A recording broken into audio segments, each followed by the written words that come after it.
Des dizaines de milliers de Beyrouthins sans abri et des quartiers démolis. Un chaos total dans lequel l'aide humanitaire tente de s'organiser après l'explosion dévastatrice. Dans mon cas, c'était des blessures relativement superficielles par rapport à ce que j'ai vu dans les urgences des hôpitaux de Beyrouth. Violaine Desrosiers travaille pour la Croix-Rouge depuis la capitale libanaise. Pour l'instant, l'organisme tente de venir en aide aux équipes d'urgence. Des refuges pour les 300 000 personnes désormais sans domicile sont aussi tranquillement mis sur pied. Des tonnes de ressources nécessaires qui risquent de rapidement s'épuiser. La principale préoccupation, c'est d'être capable de ramasser assez de fonds pour pouvoir maintenir cette opération-là dans les prochains jours et dans les prochaines semaines. Là, on parle de matériel médical, on parle de médicaments, on parle d'abris, d'équipements de protection, parce que vous savez, le personnel médical doit aussi continuer de se protéger de la COVID. Et il y a le système de santé qui était déjà débordé avant l'explosion en raison de la COVID-19.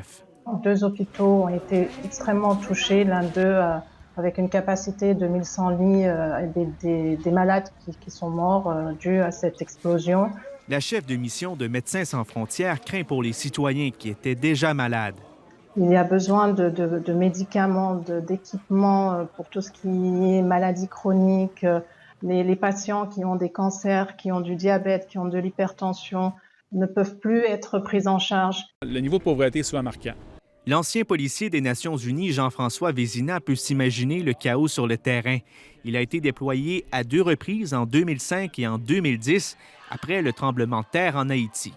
La mise en marche, souvent, est assez lente au départ, donc il faut accepter de fonctionner à ce rythme-là dès le début. Si tout ça, tous ces services-là tardent à venir, en plus d'avoir à gérer la mise en place des équipes, ils vont avoir à gérer la population qui peut se soulever dû à des besoins primaires non comblés. Puis ça, c'est un enjeu important.